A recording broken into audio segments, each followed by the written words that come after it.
berkat kekuatan Allah di dalam Yesus Kristus menjadi bagian orang-orang benar.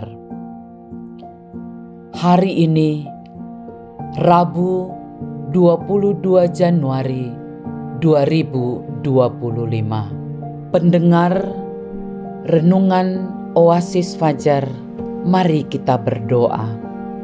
Ya Allah, Bapa yang kami kenal di dalam nama Yesus Kristus, tolonglah kami untuk dapat mengerti arti firman-Mu di dalam kehidupan kami.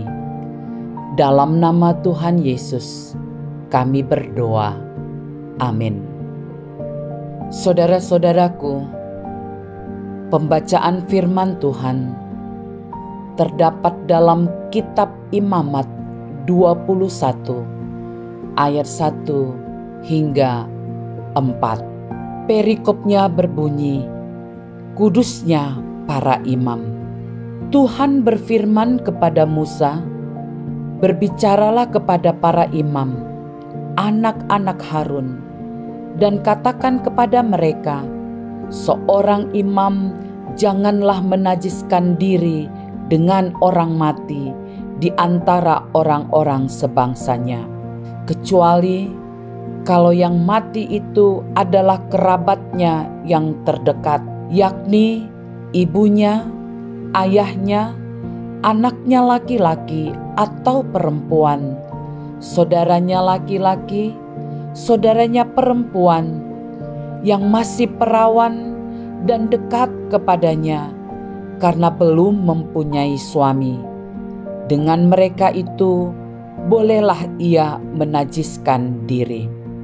Sebagai suami, janganlah ia menajiskan diri di antara orang-orang sebangsanya, dan dengan demikian melanggar kekudusannya. Pendengar sekalian, judul renungan kita hari ini, jangan menajiskan diri. Dengan ayat penekanan, sebagai suami, janganlah ia menajiskan diri di antara orang-orang sebangsanya, dan dengan demikian melanggar kekudusannya. Sinonim najis adalah jijik, kotor, dan bernoda. Sedangkan antonim najis adalah suci dan kudus. Arti jangan menajiskan diri sama dengan jangan menjadi kotor, menjijikkan, serta bernoda. Tetapi sebaliknya, harus suci dan kudus. Jika pasal 21 dibaca secara keseluruhan sampai pada ayat terakhir, maka isinya adalah membahas tentang peraturan hidup kudus dan totalitas hidup para imam Tuhan. Imam adalah orang yang dipanggil, diurapi, dikhususkan, dan ditetapkan Allah untuk melakukan tugas-tugas yang berkaitan dengan kemah suci Allah.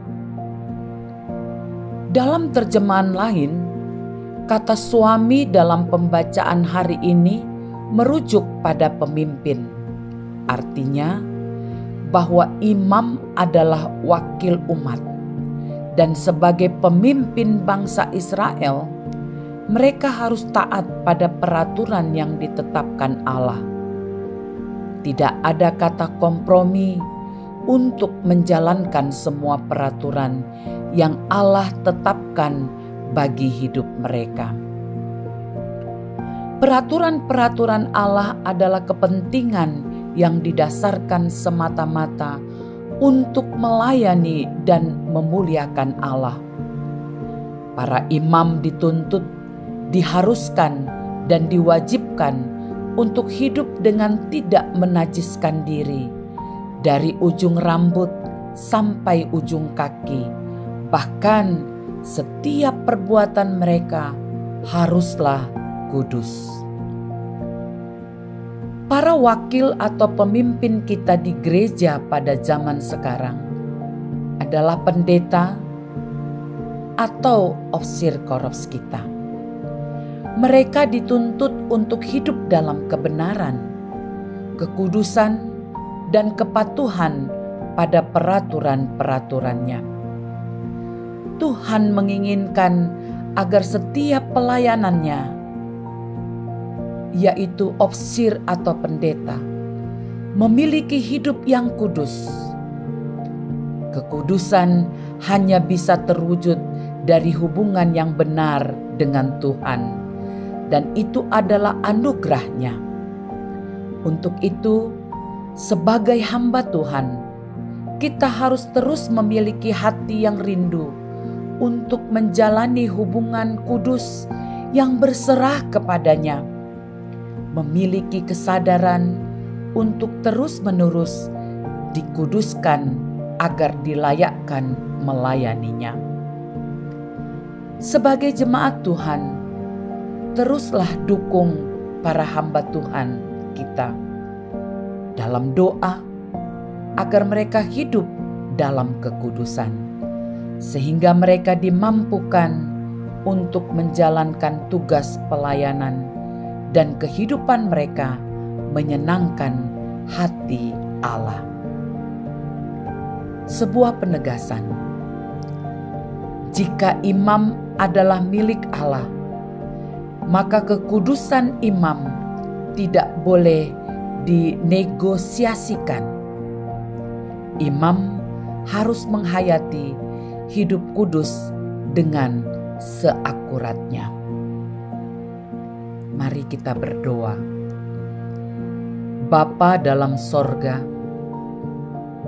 tolong seluruh umat-Mu agar dapat hidup dalam kekudusan setiap hari. Dalam nama Tuhan Yesus. Amin. Demikianlah pembacaan renungan harian Oasis Fajar pada hari ini. Tuhan memberkati. Amin.